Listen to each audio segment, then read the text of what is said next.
বলে না দিলে কেউ বুঝতেও পারবে না এটা কুচো চিংড়ি দিয়ে বানানো রেসিপি।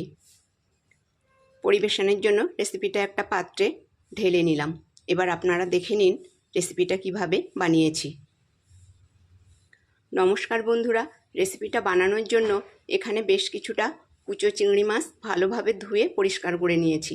এবার এর মধ্যে দিয়ে দিলাম কুচানো কাঁচা লঙ্কা আর গ্রেট করে নেওয়া আদা। এবার দিয়ে দিচ্ছি হলুদ গুঁড়ো, লাল লঙ্কার গুঁড়ো আর জিরের গুঁড়ো। এবার দিচ্ছি একটু ভাজা মশলা। ঘরে থাকা বিভিন্ন মশলাকে শুকনো খোলায় একটু ভেজে নিয়ে তারপর মিক্সিতে গুঁড়ো করে নিয়েছি, সেই মশলাটা এর মধ্যে দিয়ে দিলাম।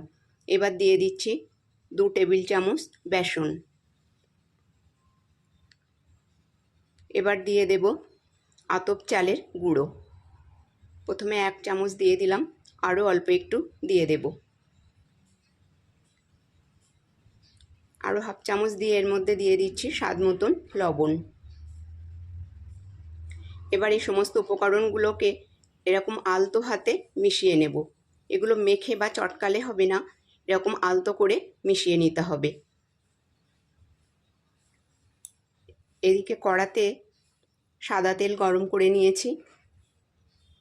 এবার দেখুন এটা খুব সুন্দর করে মিশিয়ে নিয়েছি।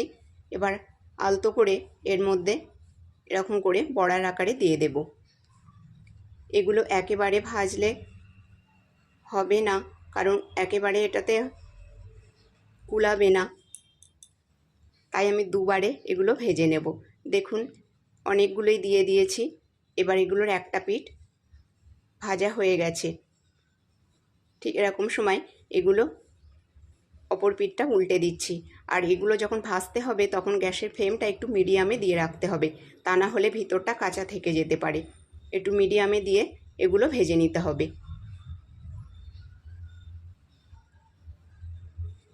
বেশ কিছু সময় হয়ে গেছে, এগুলো উল্টে পাল্টে 2 পিঠই ভেজে নিয়েছি। এবার এগুলো সব উঠিয়ে নেব। উঠিয়ে নিয়ে একই রকমভাবে বাকিগুলো ভেজে নেব। সবগুলো ভাজা হয়ে গেছে। এবার কড়াতে দিয়ে দিয়েছি বেশ কিছুটা পরিমাণ সর্ষের তেল।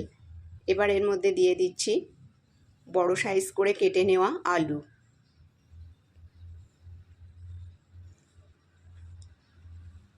আলুগুলো দিয়ে খুব ভালো করে ভেজে নেব। খুব ভালো করে ভাজলে এই আলুগুলো অনেকটাই সিদ্ধ হয়ে যাবে। এবার এর মধ্যে দিয়ে দেব সামান্য লবণ। লবণ দিয়ে ভাজলে আলুর ভিতরেও লবণের ভাবটা যাবে। হাফ চামচ মতন লবণ এর মধ্যে দিয়ে দিলাম। দিয়ে এবার খুব সুন্দর করে আলুগুলো ভেজে নেব। দেখুন কিছু সময় হয়ে গেছে, আলুগুলো ঠিক এরকম করে ভেজে নিয়েছি। এবার সব আলুগুলো উঠিয়ে নেব। আলু উঠিয়ে নিয়ে ওই তেলের মধ্যে দিয়ে দিলাম তেজপাতা, শুকনো লঙ্কা আর 5 ফোড়ন। ফোড়নটা একটু ভাজা হয়ে গেলে এর মধ্যে দিয়ে দেব কুচানো পেঁয়াজ। পেঁয়াজগুলোও একটু হালকা করে ভেজে নেব। দেখুন পেঁয়াজটা হালকা ভাজা হয়ে গেছে। এবার এর মধ্যে দিয়ে দিচ্ছি কুচানো টমেটো। এবার দিয়ে দিচ্ছি আদা, রসুন আর কাঁচা লঙ্কা বাটা। ঝালের পরিমাণটা আপনারা নিজেদের মতন কম বেশি করে দিয়ে নেবেন। এবার এই মশলাটা দেখুন একটু ভেজে নিয়েছি, কাঁচা ভাবটা একটু চলে গেছে। এবার এর মধ্যে দিয়ে দেব কাজু বাটা। আমি এখানে 2-3টে কাজু একটু বেটে এর মধ্যে দিয়ে দিলাম। এবার দিচ্ছি 1 টেবিল চামচ জিরের গুঁড়ো, লাল লঙ্কার গুঁড়ো আর ধনের গুঁড়ো, আর সামান্য একটু চিনি এর মধ্যে দিয়ে দিয়েছি। এবার দিয়ে দিচ্ছি স্বাদ মতন লবণ, আর দিয়ে দিচ্ছি হলুদ। দিয়ে মশলাটা খুব ভালো করে কষিয়ে নেব। তার জন্য সামান্য একটু জল এর মধ্যে দিয়ে দেব। এর ফলে মশলাটা খুব ভালোভাবে গলে যাবে টমেটোগুলো, আর খুব সুন্দরভাবে কষানো হয়ে যাবে। দেখুন কিছু সময় হয়ে গেছে, মশলাটা কষিয়ে নিয়েছি আর এর থেকে তেল ছাড়তে শুরু করেছে। ঠিক এরকম সময় দিয়ে দেব ভেজে রাখা আলু। আলুগুলো দিয়ে একই রকমভাবে বেশ কিছু সময় ধরে আলু আর মশলা ভালোভাবে কষিয়ে নেব।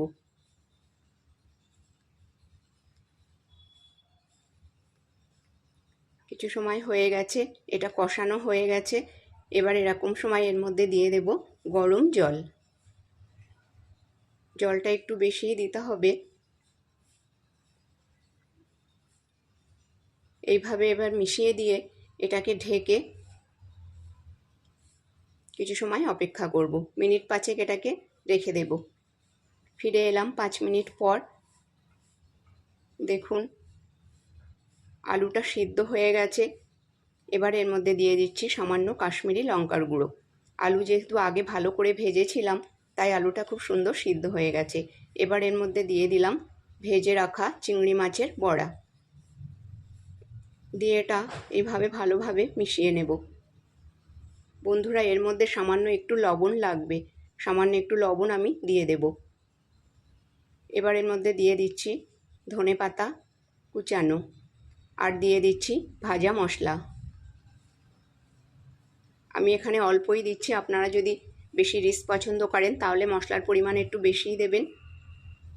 আরও একটু ধনেপাতা দিয়ে দিলাম, দিয়ে এটা ভালোভাবে মিশিয়ে নেব। মিশিয়ে নিয়ে এটাকে ঢেকে আরও মিনিট 2 মতন ফুটিয়ে নেব। এর ফলে বড়াগুলো খুব সুন্দর রসালো ভাব হবে। এটা ঢেকে দিলাম। ফিরে এলাম কিছু সময় পর। মিনিট 2 হয়ে গেছে। দেখুন রান্নাটা আমার হয়ে গেছে। এবার এটা নামিয়ে নেব।